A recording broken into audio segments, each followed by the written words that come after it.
Yo, what's happening guys? Welcome back to Tokimotive. Alright, so Future Toki here because during the rush of getting everything ready and sorting everything out because I had no time to get this motor done. I missed filming a fair few little bits. So I thought I'd touch in at the start here. What you'll see in the first time lapse right at the beginning, I'm cleaning up the old forge pistons and rods from my old forge motor. That had all the good stuff in it, but was built very poorly, and that's half of what led to it failing in the first place. But this time it's getting built right and doing some upgrades in the process, which you will see shortly. I've got an update with that after a little time lapse, cleaning up those pistons on a wire wheel on a bench grinder, not putting too much pressure, let the brush do the work.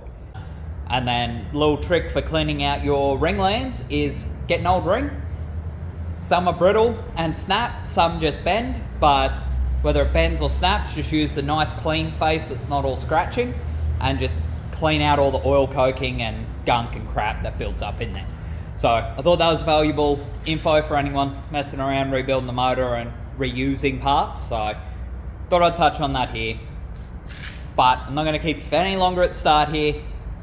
Thank you guys for watching. I hope you enjoyed the video, and I'll talk to you at the end.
Cleaned up the nice port matched lower intake, lower runners for the plenum.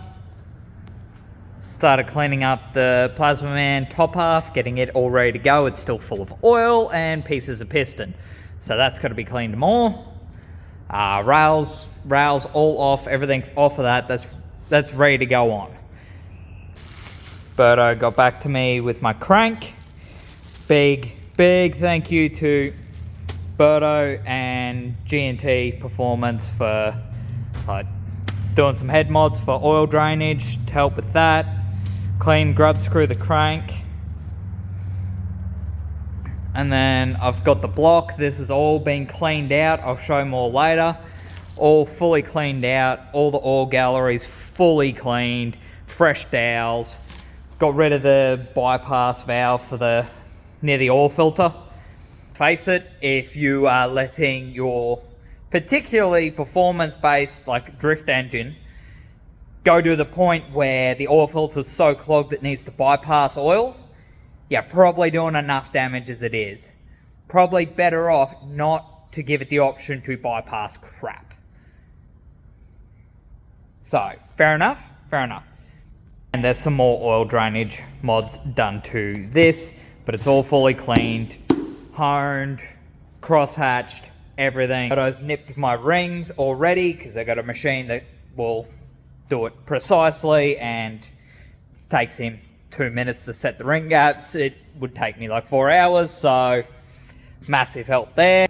Got new timing tensioner, billet oil pump gears anyway. Nice N1 pump, all cleaned up. Modified for the trigger kit, fresh gasket, and then trigger kit in here, which that's going to be very good. Box, having trouble finding that, sourcing that bearing. You can get them online, but it's very, very, very unlikely that I will get it in time, and we are planning to build the motor and hopefully have it at least running this weekend. So motor getting built Saturday. So BURTO's going to come around and we are going to just crack into it and get it done. Which means then after that, once it's all ready to go in, I've got wiring up of the trigger kit, setting all that stuff up, which is, it's going to make a huge difference on not just power potential in the sense of stability on the calves, but reliability, and you can just, timing walk's no longer a problem because it just recenters itself. So it's going to make a huge difference, and you'll be able to just push the motor harder and push more timing with it being safer, because the timing can't walk like it, well, was aggressively before Ray Lee. Yeah. So more to the update. We've got a dead press and wheel bearings halfway to being pressed out, and fresh wheel bearings in a box. Got my clutch all rebuilt by Direct Clutch Services. Solid guys, they always seem to come in clutch when I really need it, and drift events are around the corner and everything. They've rebuilt my clutch in like 2 days and did my flywheel, all that sort of stuff. And old mate was kind enough, because he lives fairly close, to allow me to pick it up from his, rather than having to try and find a way into Eagle Farm. Hopefully this time I get a bit more time to bed it in. That is part of the reason why I want to get everything fully assembled this weekend, so I can drive it and bed that clutch in properly to get the most out of it, to get the most longevity and also the best bite, which is a big thing. Because the other one, I kind of threw it in, the Wagon didn't have rego yet. I wanted to do a shakedown before Matsuri, so I took it, I drove it around the yard a few times and took it straight to Archfield, which, not ideal, but still held out pretty long. Oh, I'm going to keep poking along and cleaning up bits and getting bits and bobs ready, so that once it's good to go, we're good to go. We can just crack straight into it and get this motor built. I've already gone through and given a oil pickup a good clean.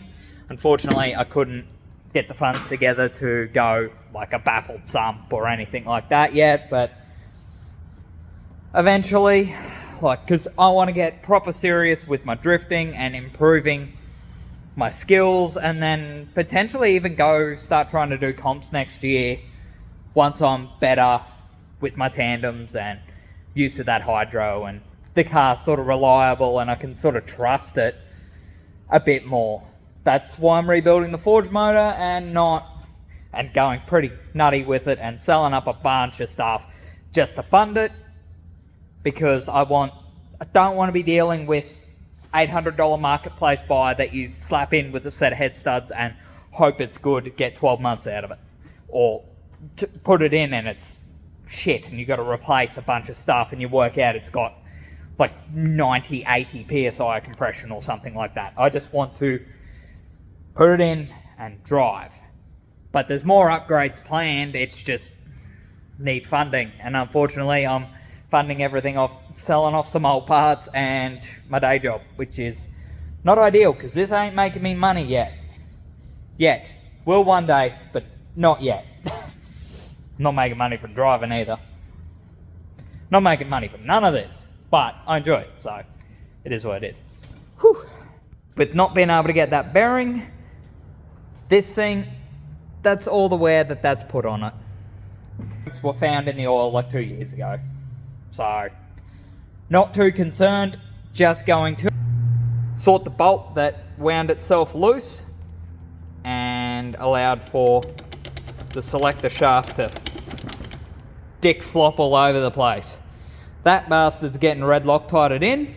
Slap the thing back together and send it, because there's no time to try and source this bearing out of the ether or get it shipped from the US to have it together in time so the car will actually be able to break it in and bed the clutch and all that and tune it and everything. So just no time. Ran without that bearing for 2 years. I think it'll be fine. It's only selector shaft. It's not like it's one of the main bearings in it. The main bearings are all actually pretty good. Whew. Okay. I think that's sort of it. I'm going to keep poking along and sorting stuff out, so once Saturday comes around, there's as much ready as possible. Big push. I thought the push to get to Rayleigh was big. This one's monumentally massive. Building the whole engine, reassemble the gearbox, do the front wheel bearings, different clutch, wire in a new trigger setup. Yeah. And I would like a new turbo because mine is dying very fast, but money. I don't have money. It's the drift life. Forever broke. When you're not broke, you spend it on your car and then you're broke. Alright, well that's pretty much going to wrap it up for this one. It's just sort of an update and sort of showing the bits and pieces that I'm getting together to make this thing actually stay together and not have stupid failures. I don't want to be messing around, having events and having no motor for it again. I want rock solid. So again, big thank you to BURTO and like the advice from Graham at G&T, and like BURTO's been a massive help with everything.